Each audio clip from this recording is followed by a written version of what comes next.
Boa noite, meus irmãos, a graça e a paz do Senhor Jesus. Pela graça e misericórdia do Senhor, estamos aqui mais uma vez. Obrigado, presbítero Rendo, pela condução do culto.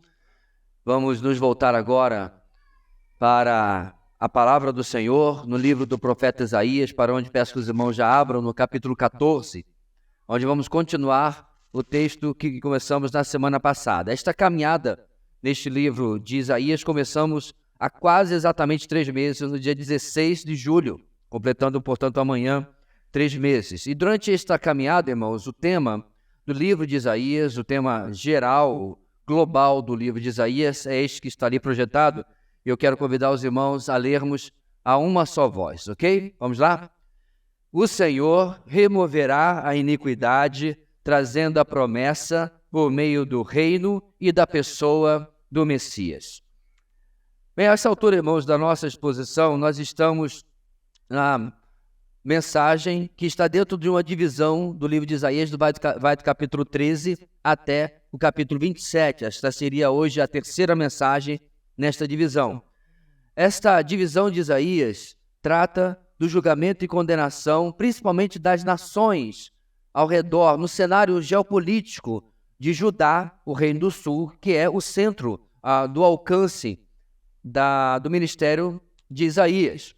E começamos este trecho do capítulo 13 com a advertência à Babilônia. Ela é bem lembrada aqui. E, além dela, nós vamos ver avisos contra os filisteus, contra Moabe, Etiópia, Egito. Vários serão confrontados com uma mensagem que é para esses povos, mas principalmente é para a própria Judá, no momento em que ela se compara em como Deus está tratando esses povos e quando está tratando a ela, e assim ela pode ser advertida para voltar-se para o Senhor. Hoje, meus irmãos, depois da advertência que vimos à Babilônia, a atenção do profeta vai se voltar para 2 povos, é desses 2 que nós vamos caminhar, a Assíria e os filisteus. A Assíria era o grande império da época e os filisteus são antigos inimigos, desde a época anterior, na verdade, do rei Davi. Eles vieram lutando contra os filisteus durante todo esse tempo. E, novamente, irmãos, só para lembrar e a gente nunca esquecer, é preciso ter em mente que é importante lembrar que já vimos durante a nossa exposição. Esses textos proféticos de Isaías têm 2 características importantes. Algumas vezes há um duplo cumprimento de profecias e, algumas vezes, também há uma transferência do cumprimento para um futuro, inclusive, para nós ainda ali na conclusão, um futuro escatológico, na vinda, no retorno do Messias, do Senhor Jesus. Então, com isso em mente, nós vamos começar a nossa caminhada. Hoje, como está apontado ali, irmãos, nós vamos do versículo 24 a apenas o versículo 32, onde vamos ver esta palavra de advertência de Isaías a esses 2 povos, um grande império e um antigo inimigo, e vamos tirar 2 lições preciosas a começar nesses textos e se delongando nas próximas mensagens em Isaías também. Dá uma olhadinha à sua esquerda e à direita e veja se alguém precisa de uma carona com você, versículo 24 até o versículo 32. Queria pedir que os irmãos me acompanhassem. Às vezes, quando os irmãos começam bem, no segundo versículo o pessoal vai ficando pelo caminho, no terceiro os sopranos abandonam, no quarto os barítonos vão embora e o coral não termina a música, né? Então vamos lá ler a palavra do Senhor a uma só voz. Versículo 24. O Senhor dos Exércitos jurou: certamente como planejei, assim acontecerá, e como pensei, assim será. Esmagarei a Assíria na minha terra, mas nos meus montes a pisotearei. O seu jugo será tirado do meu povo e o seu fardo dos ombros dele. Esse é o plano estabelecido para toda a terra. Essa é a mão estendida sobre todas as nações. Pois esse é o propósito do Senhor dos Exércitos. Quem pode impedi-lo? Sua mão está estendida. Quem pode fazê-lo recuar? Esta advertência veio no ano em que o rei Acaz morreu. Vocês, filisteus, todos vocês, não se alegrem, porque a vara que os feria está quebrada. Da raiz da cobra brotará uma víbora, e o seu fruto será uma serpente veloz. O mais pobre dos pobres achará pastagem, e os necessitados descansarão em segurança. Mas eu matarei de fome a raiz de vocês, e ela matará os seus sobreviventes. Lamente, ó porta, clame, ó cidade, derretam-se todos vocês, filisteus. Do norte vem um exército, e ninguém desertou de suas fileiras. Que resposta se dará aos emissários daquela nação? Esta: o Senhor estabeleceu Sião, e nela encontrarão refúgio os aflitos do seu povo. Nessa divisão, irmãos, que eu mencionei, do 13 em diante, nós vamos começar uma caminhada longa de nação após nação. Como é que nós chegamos até aqui? Na primeira mensagem, nesta divisão, nós vimos a seguinte grande ideia. Relembrando, não é a de hoje, é a que nós vimos na primeira mensagem. A disciplina do Senhor deve ser levada a sério. Lá, Isaías começa a explicar o padrão, vamos chamar assim, de disciplina de Deus, e aí já começa a aplicar inicialmente a Babilônia.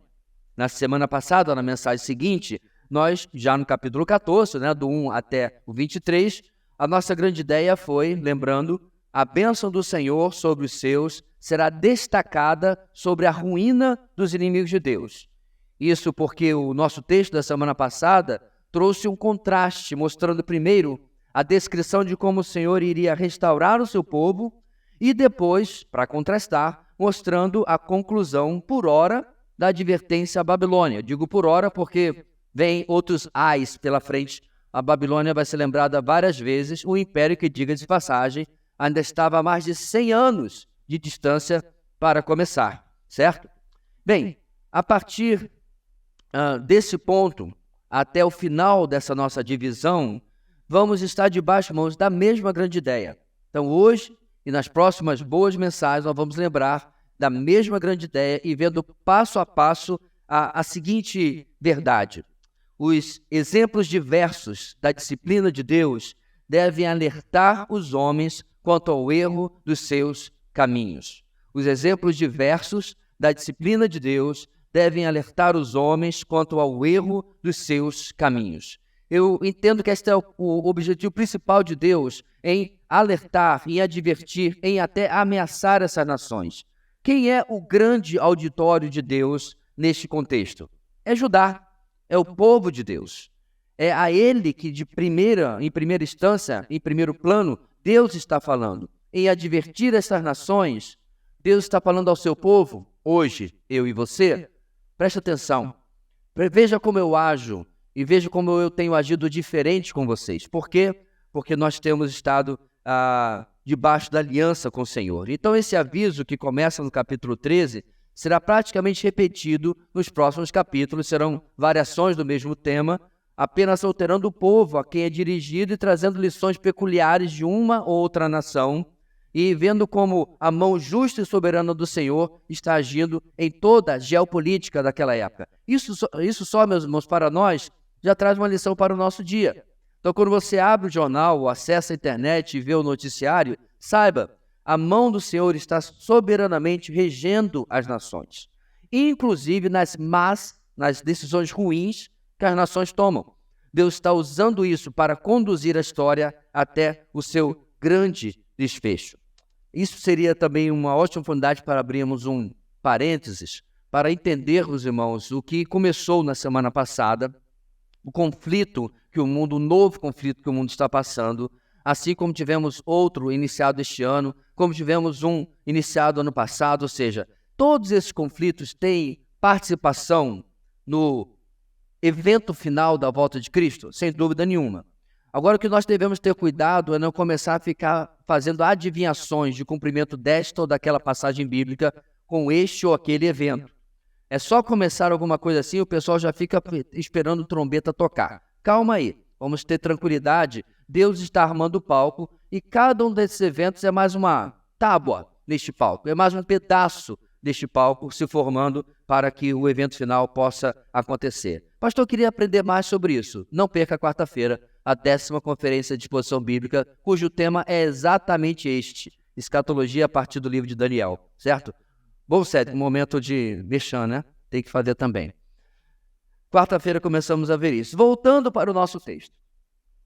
Esse aviso, meus irmãos, que Deus traz, está ali na nossa grande ideia, Como eu disse, é relevante para os dias de Isaías, para os séculos depois dele, mas também é relevante para nós. Hoje o nosso texto possui um forte significado também para o futuro escatológico, os últimos dias. Ao registrar suas advertências a estas nações, o Senhor está removendo por toda a história as desculpas que os povos, que as nações têm colocado para se opor, para estar contra os planos do Senhor. Mostrando, irmãos, a sua mão poderosa e soberana, Deus manda um aviso aos povos de hoje, os poderosos, às Rússias, aos Estados Unidos, aos poderosos na Ásia, a China, o Japão, etc. Você se acha grande coisa? Olha o que eu fiz com impérios e reinos maiores do que vocês no passado. Com certeza, os exemplos diversos da disciplina de Deus devem alertar os homens quanto ao erro dos seus caminhos. Falando em império poderoso, nossos primeiros versículos, irmãos, 24 a 27, fala do maior império, provavelmente que já havia existido até esse dia, o Império Assírio, o que pelo menos mais tempo durou até esses dias. E a primeira lição, irmãos, que o nosso texto nos traz é a seguinte: a ação de Deus contra figuras poderosas comprova o poder absoluto do nosso Deus. A ação de Deus contra figuras poderosas comprova o poder absoluto do nosso Deus. Deus dedica, irmãos, à Assíria meros 4, 5, 6, 7, 4 versículos. Nada mais do que isso. Apenas 4 versículos para mostrar que, independente do seu vulto, independente do seu poderio, independente do medo que a Assíria colocava nas nações, Deus tinha uma sentença, um destino claro para com eles. Deixa eu, antes de entrar no texto, irmãos, dizer para vocês o que, por exemplo, ou relembrar, os assírios faziam com os seus inimigos capturados. Então, se você está um pouco assustado, escandalizado com o que está acontecendo, pelo menos em um dos lados, no atual conflito, pois bem, os assírios pegavam os homens da cidade que eles conquistavam, eles colocavam uma fila, uma sequência de estacas na frente da cidade e empalavam aqueles homens na frente da cidade com um aviso para que ninguém se rebelasse contra os assírios. Empalação ou empalamento, irmãos, é literalmente enfiar a pessoa de baixo para cima do meio do seu tronco. E é uma morte, às vezes rápida, mas geralmente lenta e extremamente dolorosa. E ali a pessoa ficava até morrer. Há uma discussão se, porventura, os romanos foram ainda mais cruéis com a crucificação. Mas o fato é que os assírios não brincavam. É por isso que Jonas se nega a ir pregar para os assírios. Um povo cruel, um povo que não tinha pena dos seus inimigos. E assim, meus irmãos, esse povo recebe essas palavras que vimos no 24 e 27 da parte do Senhor. Indo para o texto. Semana passada, o nosso texto, até o verso 23, falou sobre a destruição da Babilônia.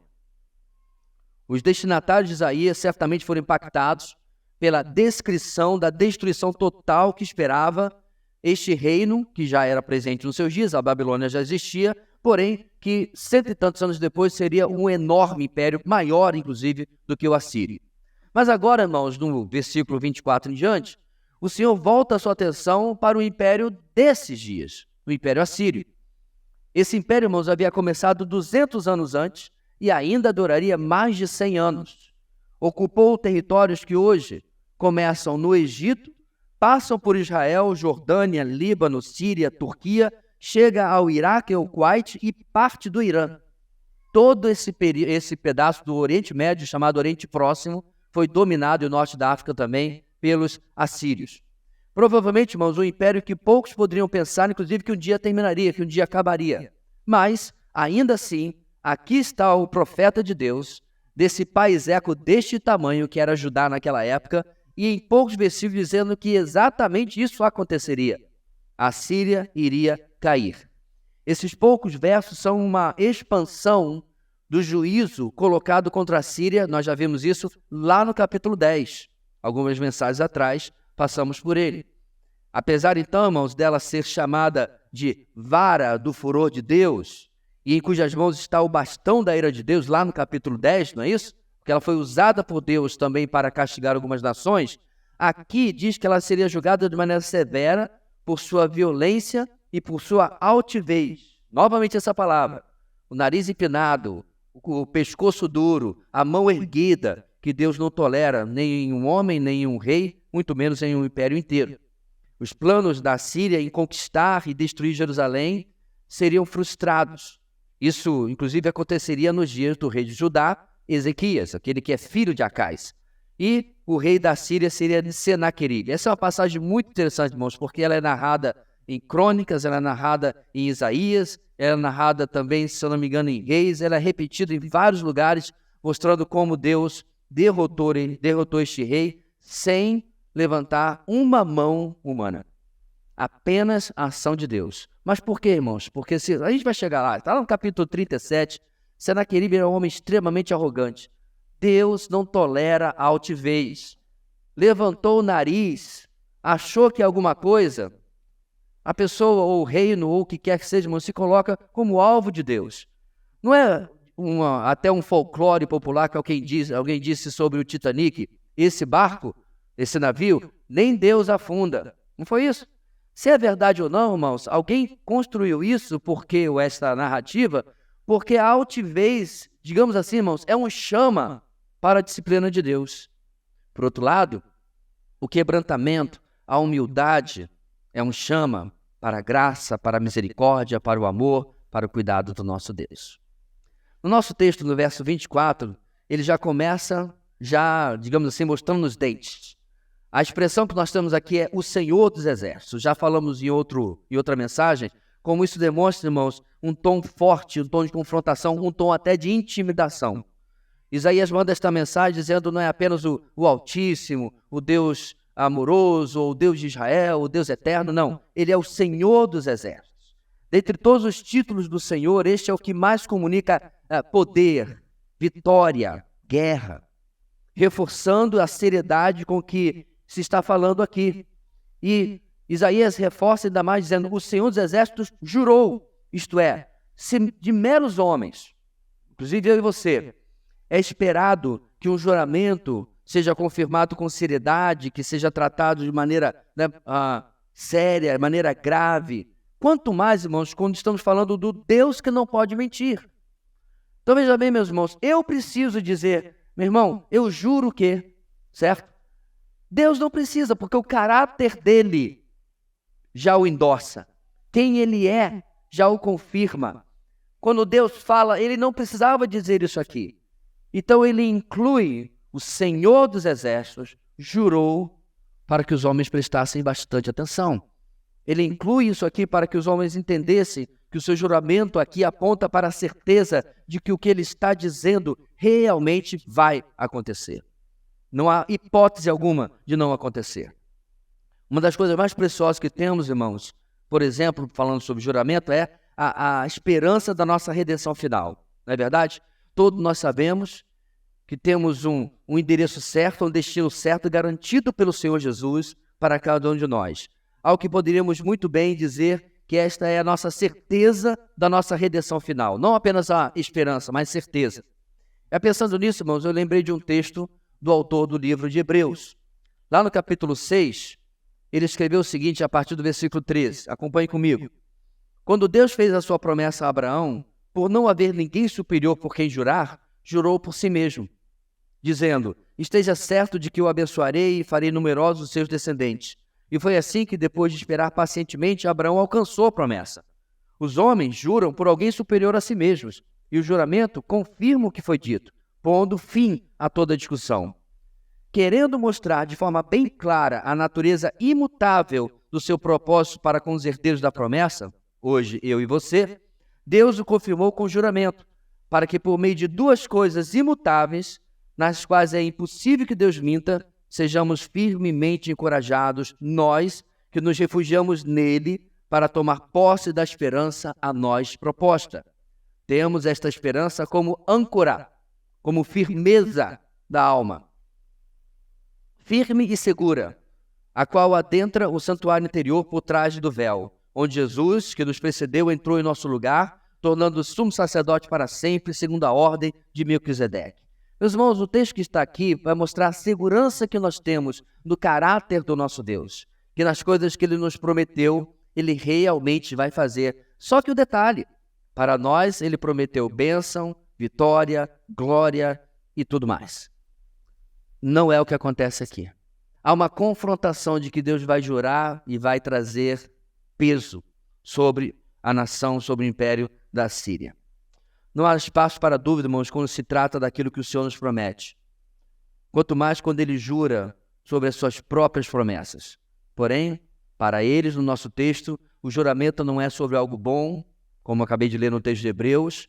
Deus está prometendo que como Ele planejou, aconteceria, e como Ele pensou, assim seria.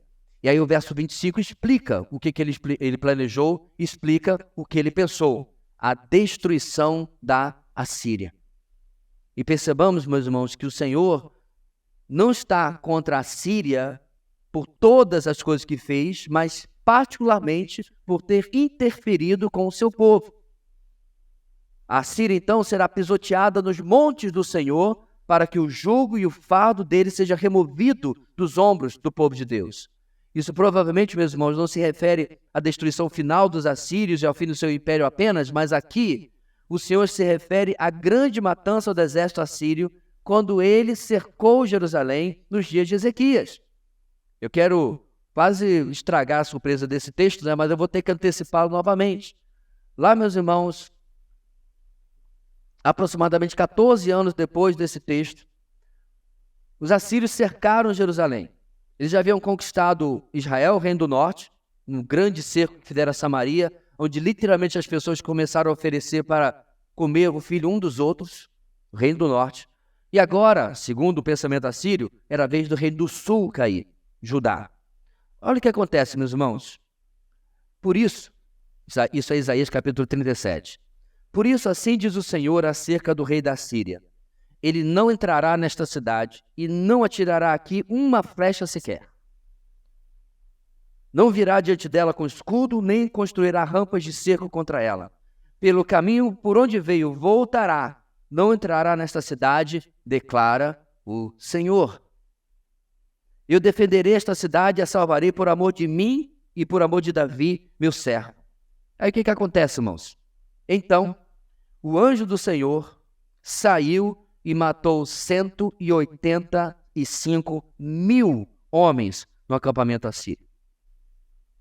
Quando o povo se levantou na manhã seguinte, só havia cadáveres. Assim, Senaqueribe, rei da Síria, fugiu do acampamento, voltou para Nínive e lá ficou. O próximo versículo que eu não coloquei aqui diz que ele logo é traído e logo ele perde a sua vida. Por quê? Porque levantou a voz altiva contra o Senhor.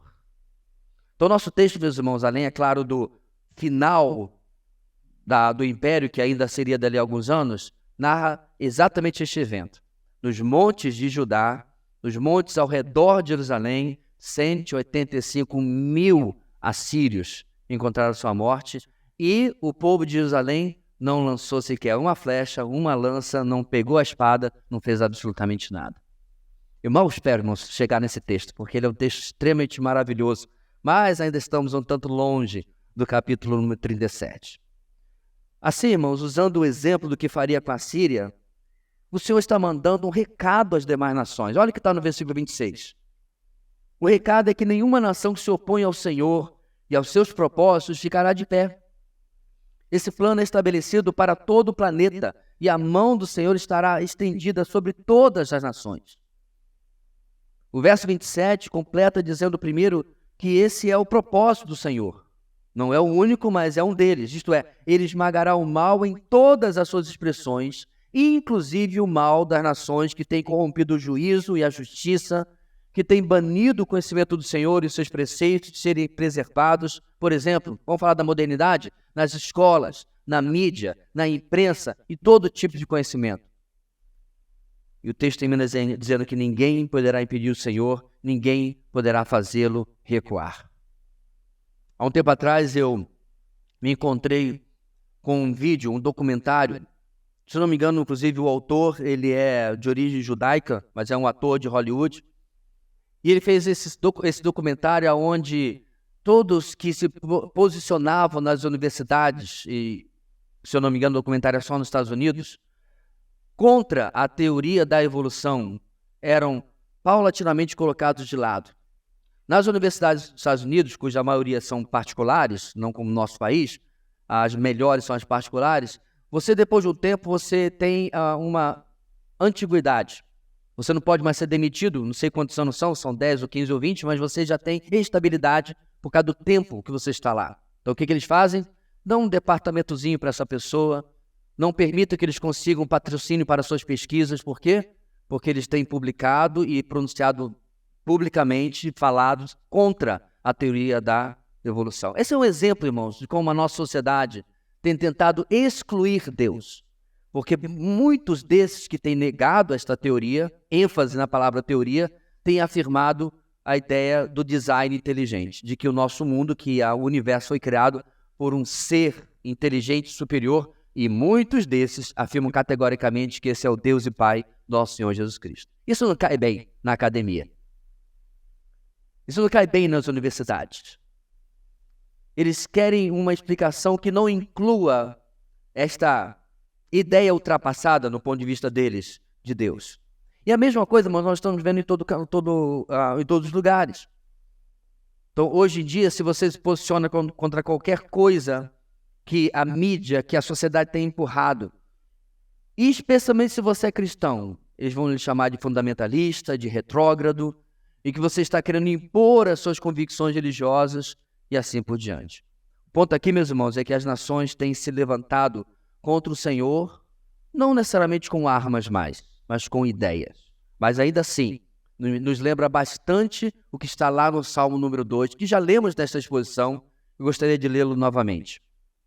Porque se amontinam as nações e os povos tramam em vão, os reis da terra tomam posição e os governantes conspiram, unidos contra o Senhor e contra o seu ungido, e dizem: façamos em pedaços as suas correntes das suas ideias, dos seus pensamentos, da palavra de Deus, façamos em pedaços, lancemos de nós as suas algemas. E aí o que o texto diz? Do seu trono, nos céus, o Senhor põe-se a rir e caçoa deles. Em sua ira os repreende, em seu furor os aterroriza, dizendo: eu mesmo estabeleci o meu rei em Sião, no meu santo monte. Proclamarei o decreto do Senhor. Ele me disse: tu és meu filho, eu hoje te gerei. Pede-me e te darei as nações como herança e os confins da terra como tua propriedade. Tu as quebrarás com vara de ferro e as despedaçarás com um vaso de barro. Por isso, ó reis, sejam prudentes, aceitem a advertência, autoridade da terra. Adorem o Senhor com temor, exultem com tremor. Beijem o Filho, para que ele não se ire e vocês não sejam destruídos de repente. Pois no instante acende-se a sua ira. Como são felizes todos os que nele se refugiam. A Síria, no nosso próximo texto, a Filistia, depois Moabe, todas as nações, irmãos, são modelos de advertência. Para o quê? Para a Inglaterra, para a França, para os Estados Unidos, para a China, para a Rússia, para as nações de hoje. É muito provável que até o final da história da humanidade, pouco se mudará no mapa mundi. Talvez um país ou outro possa se fragmentar ou não, mas pouca coisa mudará. Os grandes players, os grandes jogadores do cenário geopolítico já estão aí. E segundo Isaías, eles precisam colocar sua barba de molho. Por quê? A ação de Deus contra figuras poderosas comprova o poder absoluto do nosso Deus. E aí o texto continua. Nosso segundo texto de advertência, agora, irmãos, para com os filisteus, possui uma ligação com o primeiro, porque tem ligação com a Síria. Os filisteus iriam colocar a sua confiança no fato de que a Síria estava enlutada, perdera o seu grande e talvez o mais famoso líder. Mas tal esperança, vai dizer Isaías, é frívola, é falsa, é fraca. Eventualmente, os filisteus iriam cair diante desses assírios. Lembrando, meus irmãos, sempre que o foco da mensagem, o foco de Isaías é pregar para ajudar. A advertência é dirigida aos assírios, aos filisteus aqui. Mas a mensagem atinge principalmente ajudar ao povo de Deus, para que eles possam perceber o que Deus está fazendo e eles tomem uma decisão, uma posição mais sábia do que eles têm tomado até agora. Precisamos lembrar, irmãos, que até esse ponto, Isaías tem lidado com o rei Acais, o rei rebelde, um rei que tem rejeitado a palavra do Senhor. Lembra? Um rei que, inclusive, quando Deus oferece, pede o sinal, diz assim, não vou pedir sinal, não. Petulante, fez tudo. Mas o rei que mostra, meus irmãos, como Judá, que estava contaminada por este mal, precisava desta mensagem para ser alertada e se voltar novamente para o Senhor. A diferença destacada que vamos ver nessa mensagem é que é simples, e esse é o nosso segundo ponto. As vitórias são dadas pelo Senhor apenas àqueles que andam em aliança com Ele. As vitórias são dadas pelo Senhor apenas àqueles que andam em aliança com Ele.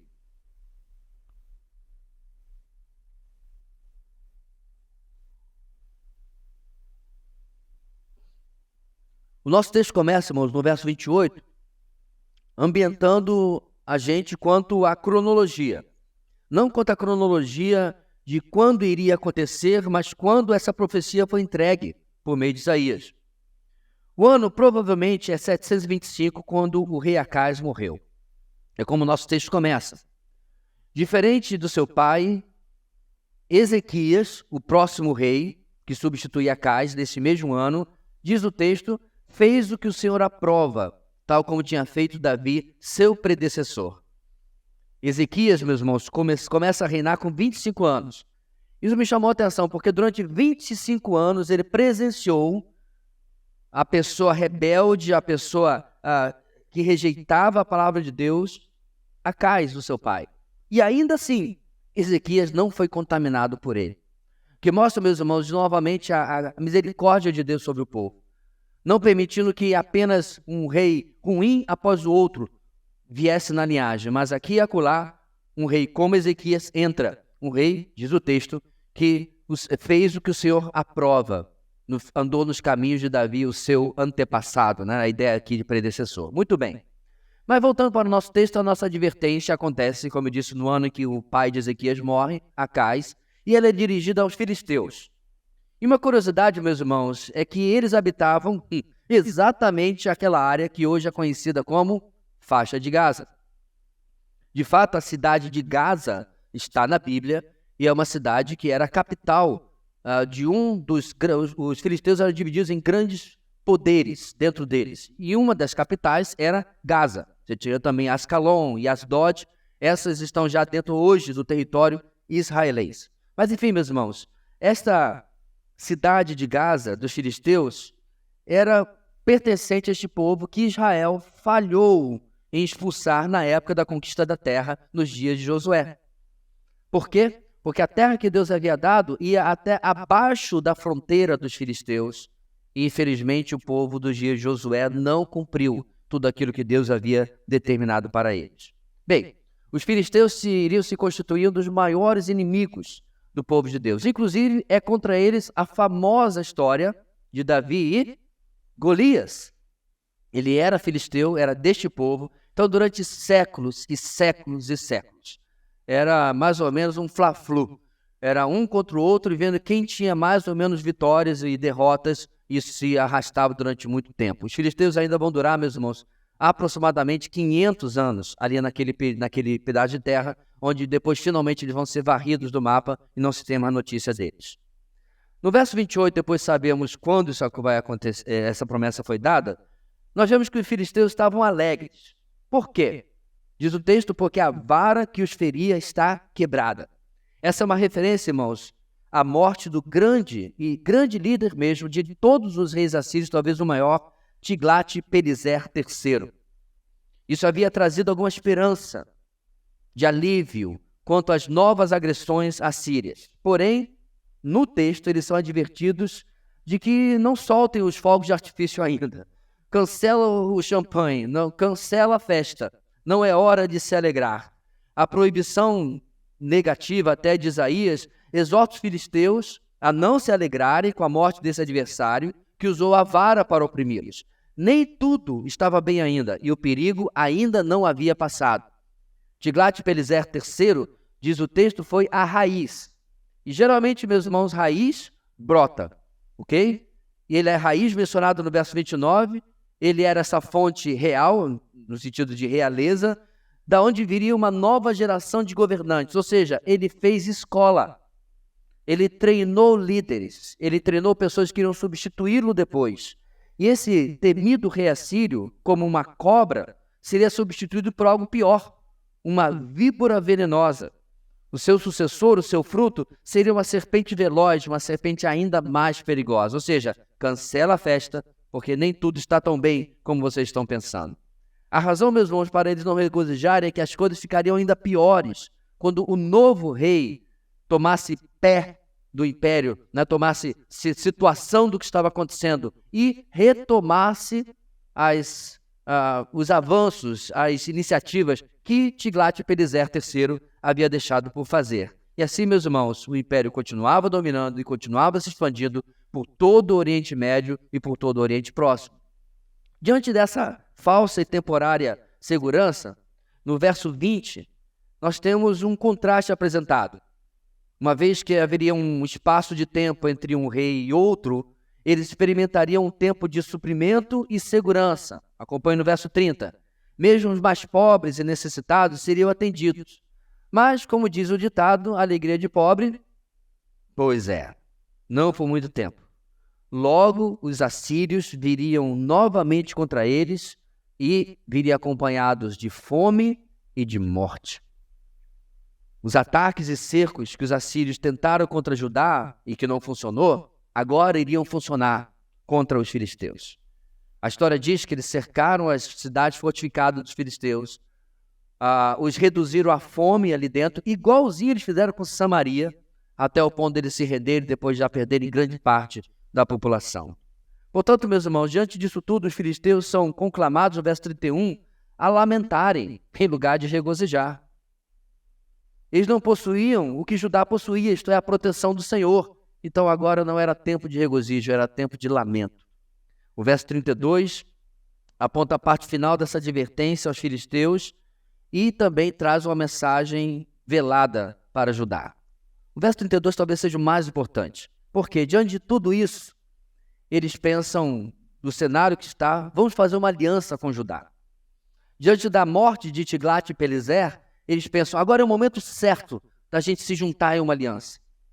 Esse é o momento que esperávamos, enquanto o nosso grande inimigo está se recompondo, talvez está fazendo os novos carros comissionados, o pessoal que puxava saco agora do novo rei, queria o lugar dos antigos assessores, assim por diante, os filisteus, a Filistia pensa, vamos fazer uma aliança para resistirmos contra eles. E aí o texto diz no versículo 32, que resposta se dará aos emissários daquela nação? Essa é a dica de que eles queriam uma aliança. Significa que os filisteus então buscariam essa aliança para se opor à Síria. Talvez, como eu disse, sentindo um momento propício com a morte do rei e agora é a hora de fortalecer-se com alianças. Porém, a mensagem para os filisteus, a mensagem para os emissários, para os embaixadores, é um retumbante não. Não haveria aliança entre Judá e um povo ímpio, como, por exemplo, os filisteus eram. E aí Deus deixa isso claro da seguinte maneira. Olha o texto. O Senhor estabeleceu Sião. Sião é um sinônimo para Jerusalém. E aqui não significa, meus irmãos, quando ele diz estabeleceu Sião, ou estabeleceu Jerusalém, que ele havia construído ou criado a cidade. Na verdade, Jerusalém já existia quando o povo de Israel chegou lá. Ele foi conquistada por Davi e era a cidade dos, quem lembra? Jebuseus. Lembra? Davi expulsou os jebuseus e tomou posse e transformou na cidade de Davi e a capital de todo o reino. Então, meus irmãos, não é que Deus criou Jerusalém. O que significa que o Senhor estabeleceu Sião? Aqui significa, meus irmãos, que era o centro do reino e principalmente o local da habitação do Senhor por causa do templo que ali está. Então hoje, meus irmãos, quando vocês veem toda essa disputa por Jerusalém e particularmente o amor que os judeus têm por esta cidade, isso redunda a 3.500 anos desde que ela foi conquistada por Davi. Este é o centro da religiosidade, da política, da identidade do povo. O rei e o povo de Judá sabiam que Deus prometera por toda a história, que Sião, isto é, Jerusalém, teria esse papel central. Portanto, a única coisa que faz sentido, segundo o nosso texto, é refugiar-se no Deus de Sião e na segurança das promessas deste Deus. Por que alguém pensaria que é sábio confiar numa coalizão com a fraca Filistia quando eles têm o Senhor do seu lado? Isso parece para nós óbvio, meus irmãos, mas não era óbvio nos dias de Isaías. Você lembra que eles já tinham tentado, ou sendo tentados, a fazer alianças, inclusive com a própria Síria, para resistir ao reino do norte de Israel, quando estava vindo em coalizão com a Síria contra eles. Ou seja, o povo já havia cometido o grave erro de se aliançar, de se ligar a nações ímpias, algo que com certeza não era permitido, não era recomendado, não agradava o nosso Senhor, nosso Deus, a respeito do seu povo. Então Judá deveria reconhecer a sua fraqueza, ele deveria reconhecer a sua posição de falta de defesa, e em lugar de buscar outros aliados, devia refugiar-se apenas no Senhor. Refugiar-se em Sião, o lugar onde Deus habita. Perceba, meus irmãos, que no nosso texto, Isaías não promete vitória imediata sobre os inimigos, nem inclusive sobre os inimigos assírios. Ele apenas afirma que Deus é o único lugar seguro de proteção em tempos de dificuldade. Eu não sei, meus irmãos, esse aviso, essa ameaça, essa advertência, qual efeito teve sobre os filisteus. Aqueles foram avisados de que não adiantava celebrar. Aqueles foram avisados que não adiantava confiar numa libertação porque os assírios viriam. E aqui, finalmente, eles são avisados de que não adiantava tentar uma aliança com Judá, porque essa aliança não seria aceita, não seria recomendada. O objetivo de Deus com os filisteus, irmãos, é que, finalmente, eles se voltassem para o Senhor, e não apenas por um mero interesse político ou um interesse bélico. Então, nós não sabemos exatamente quais os efeitos que essa advertência teve sobre os filisteus. Eu até suponho, meus irmãos, que quase nenhuma, porque eles jamais procuraram ajudar para conhecer o Senhor, eles jamais se voltaram para o Senhor, e como eu disse, a história diz que, de fato, eles foram conquistados pelos assírios. Mas eu posso supor, irmãos, eu posso deduzir qual o efeito que teve sobre um jovem de 25 anos e o povo que ele liderava. Eu me refiro ao rei Ezequias. Ele acabara de assumir o trono, 25 anos. Quem é um rapaz aqui que tem 25 anos? Foi o Iron que completou agora, não foi? 23? Tá velho, hein? Não. Daqui a 2 anos é o Iron. Rei. Já pensou? É muita responsabilidade, meus irmãos, eu acredito. E teve gente ainda que chegou ao trono mais novo. E pior ainda, meus irmãos, ele não pode olhar para o lado e dizer assim, nossa, eu vou ser um rei como o meu... Deus me livre. Ser um rei como o seu pai? De jeito nenhum. Mas de alguma forma, Deus colocou no caminho de Ezequias gente piedosa, sacerdotes, gente que temia o Senhor. E o fato é que ele fez o que agradava o Senhor. E aí, meus irmãos, quando os assírios vêm contra Judá, 14 anos depois desta profecia, este rei Ezequias buscou refúgio no Senhor de Jerusalém, no Deus que habita em Jerusalém. E novamente, em Isaías 37, o capítulo que eu já mencionei algumas vezes, olha qual foi a reação de Ezequias quando ele recebe uma carta ameaçadora dos assírios. Olha o que ele fez. Ezequias recebeu a carta das mãos dos mensageiros e a leu. Então subiu ao templo do Senhor, abriu-a diante do Senhor e orou. Senhor dos exércitos, Deus de Israel, cujo trono está entre os querubins, só Tu és Deus sobre todos os reinos da terra. Tu fizeste os céus e a terra. Dá ouvido, Senhor, e ouve. Abre os teus olhos, Senhor, e vê. Escuta todas as palavras que Senaqueribe enviou para insultar o Deus vivo. É verdade, Senhor, que os reis assírios fizeram de todas essas nações e de seus territórios um deserto. Atiraram os deuses deles no fogo e os destruíram, pois em vez de deuses, não passam de madeira e pedra, moldados por mãos humanas. Agora, Senhor nosso Deus, salva-nos das mãos dele, para que todos os reinos da terra saibam que só tu, Senhor, és Deus. Eu queria tanto, meus irmãos, dizer para vocês que depois de acontecer isso, o povo de Judá serviu ao Senhor e todos foram felizes para sempre. Mas não é isso que acontece. Este é o grande problema, meus irmãos, quando o nosso coração não guarda o que Deus tem feito por mim, por você, por nós. No próximo problema, na próxima luta, na próxima dificuldade, nós buscamos alianças erradas, nós buscamos recursos no lugar errado, nós recorremos à carne, nós ouvimos o inimigo, porque este não é nem de longe o último rei ruim ou bom de Judá. Altos e baixos ainda vêm pela frente.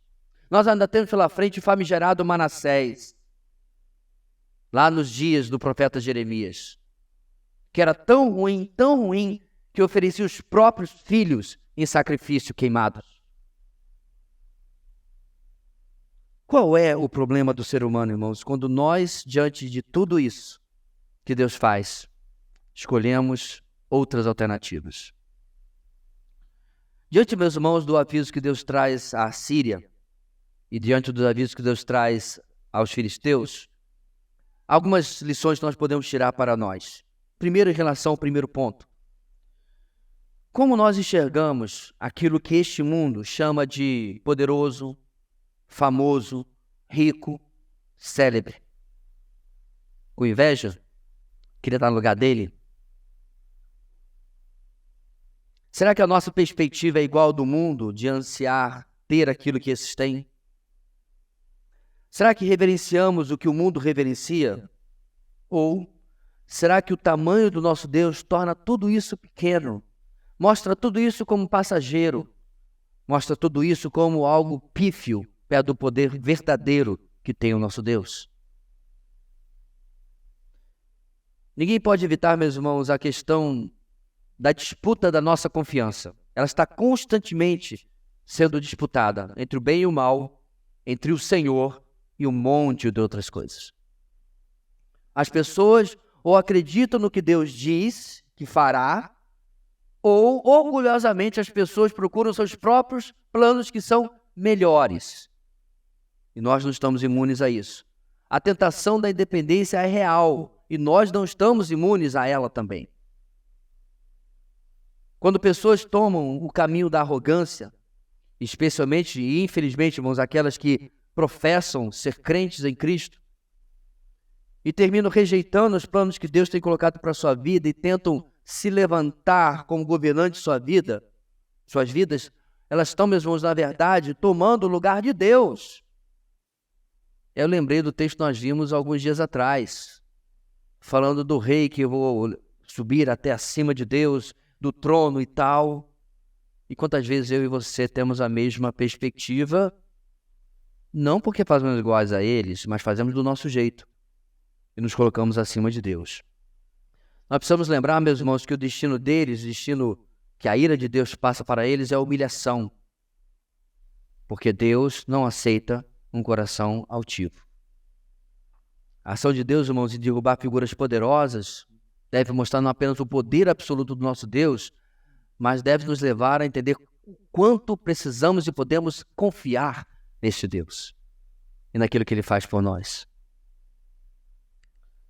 Qual a alternativa, meus irmãos? O próprio Isaías irá pregar para nós isso lá no final da nossa exposição, lá no capítulo, quase no final, 57. Pois assim diz o alto e sublime, que vive para sempre e cujo nome é santo. Palavras do Senhor. Habito no lugar alto e santo, mas habito também com o contrito e humilde de espírito, para dar ânimo ao espírito do humilde e novo alento ao coração do contrito. Isaías 57, versículo 15. Ou seja, meus irmãos, quando nós olhamos para este mundo e para a sua altivez, e como ele admira o poder, a fama, o dinheiro e etc., nós devemos lembrar que o nosso Deus admira é oferecermos para Ele um coração contrito e humilde, um coração dependente, um coração que se refugia no Deus de Sião. Uma segunda aplicação para nós, quer seja no Antigo Testamento, quer seja no Novo, quer seja hoje em dia, irmãos, nossos dias, cada geração de servos de Deus é desafiada a ter atos de fé. Nós já aprendemos a palavra de Deus, meus irmãos, que a fé sem obras é morta. E esses desafios de termos esses atos de fé é um desafio para comprovar que minha fé, por outro lado, é viva. Desafios para escolhermos um caminho de total dependência de Deus em lugar de caminhos de alternativas, que muitas vezes inicialmente parecem agradáveis, parecem atraentes, mas como diz inclusive o autor de Provérbios, são caminhos que terminam em morte. As pessoas são desafiadas a não fazer o que pode parecer a coisa mais razoável do ponto de vista humano, mas por outro lado fazer as coisas mais, às vezes, desafiadoras que Deus nos pede. Sadraque, Mesaque e Abednego, basta se ajoelhar e vocês estão tranquilos, vão para casa, seu carro comissionado está garantido. Essa é o que a lógica humana, irmãos, nos impele, nos apela a fazer. Não precisa ser tão cri-cri assim. Não precisa ser tão fundamentalista. Quantas vezes já ouvi, meus irmãos, inclusive de cristãos, dizendo assim, Deus não se importa com essas coisas, você não precisa ser tão assim, tão exagerado, tão cri-cri, tão radical. Basta se ajoelhar. Deus sabe o que está no seu coração. Essa é a pior coisa, irmãos. Ele sabe. Um coração que não confia nele e por isso se ajoelha. Por outro lado, irmãos, encontrar nas promessas de Deus, na absolutamente confiável pessoa de Deus, tudo que precisamos, tudo que sentimos precisar na vida, isso deve ser para nós motivação, capacitação para quando as coisas parecerem sombrias e sem esperança. Quanto mais estamos próximos, entrelaçados, intrinsecamente ligados e arraigados com Deus, as circunstâncias vão vir, mas elas só vão servir um único propósito: fortalecer-nos, amadurecer-nos e gerar perseverança na nossa vida. Ou não é isso que a palavra de Deus fala em Tiago capítulo 1? As circunstâncias, irmãos, podem estar fora do nosso controle, mas não estão nunca fora do controle do nosso Deus. As circunstâncias podem ser uma crise na saúde, a perda de um emprego, a perda de um ente querido, uma grande crise política internacional até. Mas a resposta é sempre a mesma: confiar em Deus como o nosso único refúgio. A verdade é, irmãos, que na maioria das vezes nós bem sabemos o que o nosso Deus espera de nós. Nós já temos vivência com Ele o suficiente para saber o que Ele espera que nós façamos. A questão realmente difícil é: estamos nós dispostos a seguir a orientação de Deus, a seguir a vontade de Deus, a fazer o que tem que ser feito? Não há nenhuma indicação, irmãos, na palavra de Isaías de que houvesse uma coluna do meio, uma terceira via. Uma opção ou uma maneira de ficar em cima do muro. Tipo, vamos confiar em Deus, mas vamos também aqui garantir fazendo uma aliança com os filisteus, vamos chamar os moabitas, vamos chamar todo mundo e vamos fazer aqui uma grande oposição aos assírios. Nada no texto mostra que Deus deixasse isso como uma opção. Por que eu estou dizendo isso, meus irmãos? Porque quando nós estamos diante de decisões, aquelas que falamos agora há pouco, ou temos o caminho do homem, ou temos o caminho de Deus. As escolhas às vezes são mais claras e simples do que nós podemos pensar. Porém, às vezes são mais difíceis do que nós conseguimos decidir. Diante disso tudo, meus irmãos, o Senhor está mostrando esses exemplos diversos de disciplina para que os homens, nós possamos ser alertados a quaisquer erros nos nossos caminhos. Você já reparou quanto mais existem disciplinas e palavras de advertência na Bíblia e pecados sendo expostos do que o contrário? Quantas vezes Deus não poupou de mostrar os erros de homens que nós admiramos? Abraão, Isaac, Jacó, Davi. Exatamente para mostrar, meus irmãos, como ele agiu com esses homens, como ele age com as nações, o caráter, a personalidade, o modus operandi do nosso Deus. Para que nós possamos escolher o oposto. Escolher o quebrantamento, a humildade e aquilo que traz glória e agrado ao nosso Deus. Decisões, escolhas. Na sua segunda-feira amanhã, com certeza o Senhor vai lhe visitar, com a oportunidade de pegar aquilo que nós ouvimos hoje, que Ele nos falou, e responder: e eu? E você? Quais serão as minhas decisões? Quais são as minhas escolhas?